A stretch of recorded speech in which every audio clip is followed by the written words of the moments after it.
Hi, Julie here with paperbeadcrafts.com, and today I'm going to show you a technique for making these paper beads.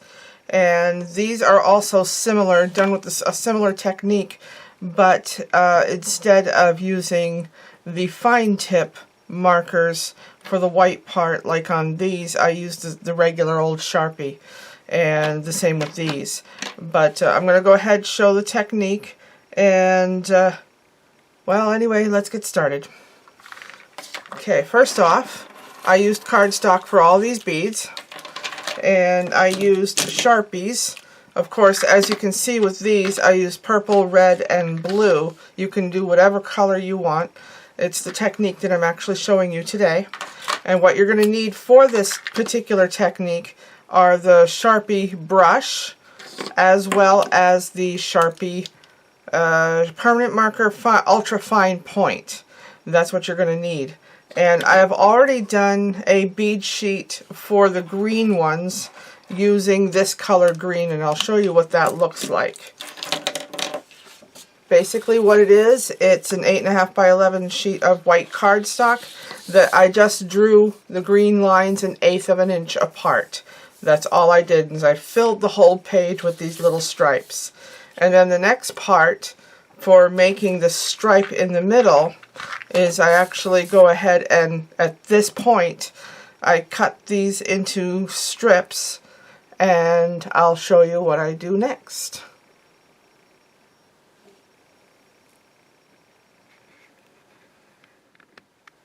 Okay, so if you're going to be cutting several layers of cardstocks together, you're going to need clips, and it would actually be a good idea to cut several at the same time in order to get all these different colors. But what I went ahead and did is I went ahead and I scanned this into my computer, and I'm going to actually go ahead and cut my original. But if I ever want to do green again, all I have to do is print it out. And then the next step I do is I go ahead and layer my template onto the cardstock. And I got this template from my Paper Bead Crafts Paper Bead Coloring Book number 2. And I looked for the 1/2 inch by the 1/16 inch horizontal page that is 7.5 inch long. And to be honest with you, this particular template is from a rejected book. This is the perfect one. And these are available on Amazon.com. Just type in Paper Bead Crafts Paper Bead Coloring Book, and you'll find all 6 of them that I offer there. And so we'll go on. And so I go ahead and I clip these together. Now if you look, there's margins on these. And what I'm going to do is I'm going to cut off this margin, and I'm going to cut off this margin, and then clip them all together, and then use my guillotine cutter and cut along the template lines. And there will be leftovers, and what I'll do with the leftovers is I'll just freehand cut them into longer strips so that I can make odd beads. And I'll be right back after these are cut.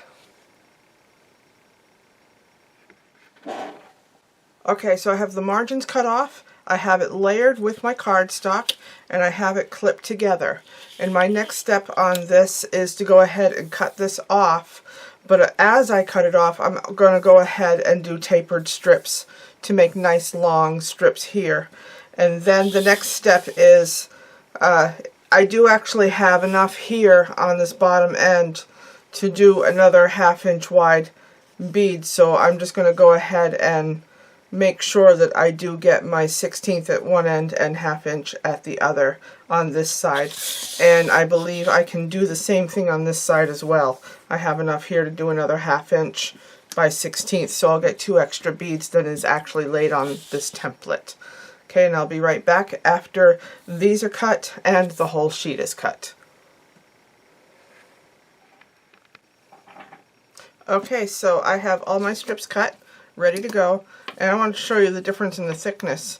This is the same number of strips as this. This is cardstock, and this is the template paper from the coloring book.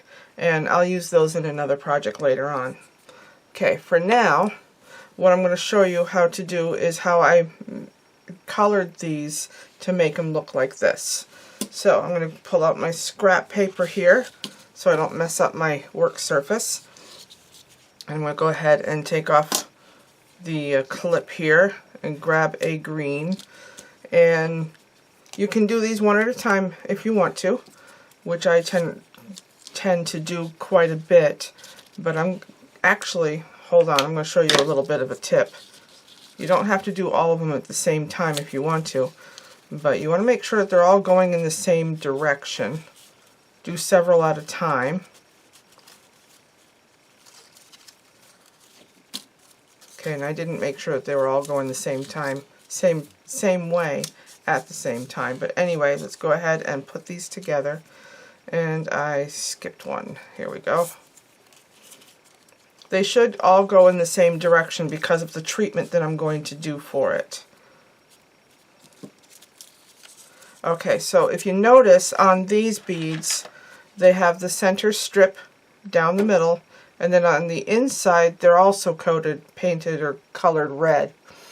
And the way I did that is I went ahead and colored the back side of these.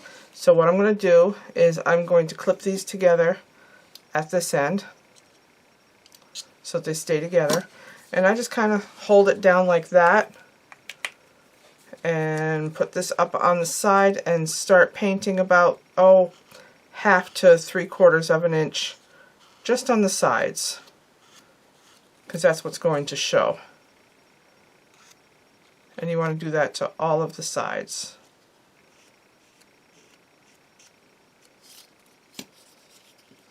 And turn it over and do the other side. And then what I do, one at a time, is I draw a line and just color the end. And that fills in the center, the hole, with color. And you do one at a time until you have them all done. This is a good step to do in front of Netflix and in front of the TV while you have a little bit of downtime. It's good, mindless, quiet work, and it takes a little bit of time. It's definitely worth the effort, though. And once you get all of them done, then the next step, let me see if I can get through this stack here. It's going to take me just a minute. And you don't even need to color this much. It can be, 3/8 of an inch, 1/2 inch. I just want to make sure it's nice and green. And a little bit shows up on the ends. That's why you color the ends. Almost there.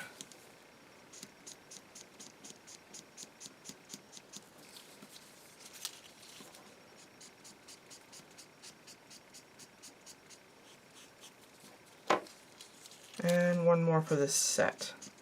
Okay, then the next step that I do is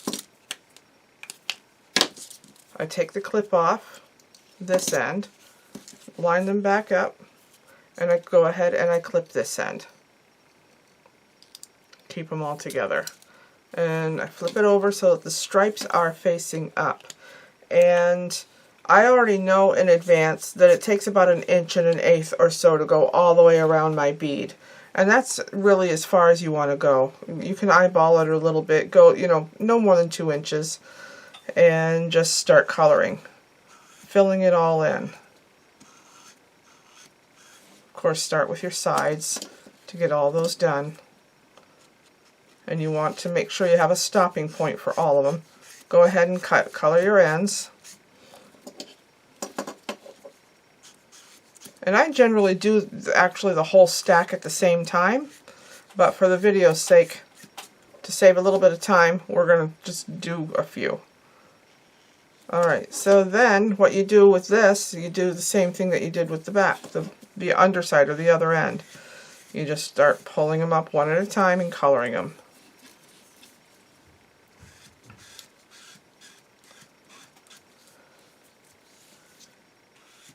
And eventually you'll get there. And I like using the brush one for this part. I forgot to mention that. This is a Sharpie brush. Lots of saturated color. You really want to use new ones if you can get them, because if they start drying up, you're not going to get this kind of coverage. I actually ended up buying a whole new package just so I could have the saturation. Wish they were refillable, but they're not. Okay, so almost done with this little stack.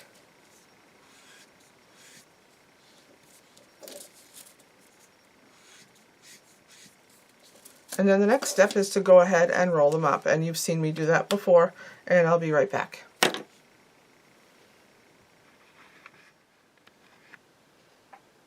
Okay, so the next step is to go ahead and start rolling them up.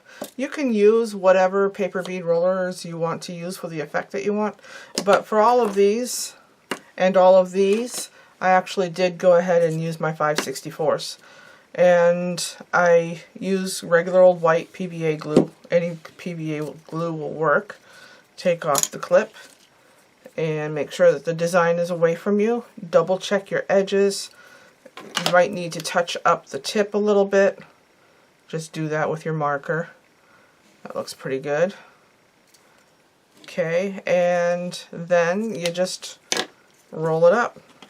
We put a little bit of glue down in my palette.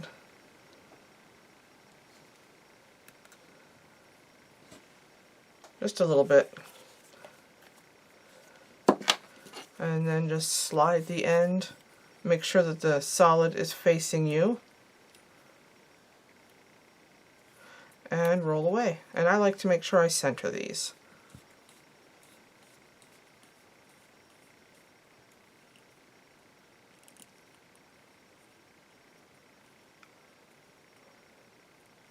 Okay, and then as soon as I get to the colored point, that is when I usually add my glue.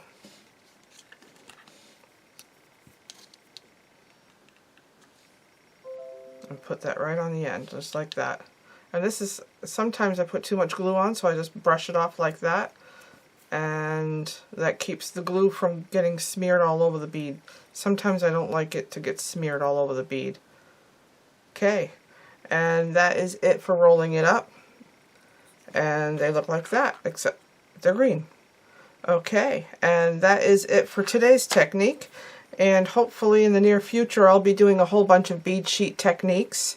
And basically I wanted to show you how to make beads like this. And there'll be other bead sheet techniques that I'm going to be showing in the future. And if you want to, I recommend scanning them in so you can print them off whenever you want, so they don't have to keep making them. And I traditionally like to use cardstock for all of my bead sheets nowadays. And until next time, thank you and have a great day. Goodbye.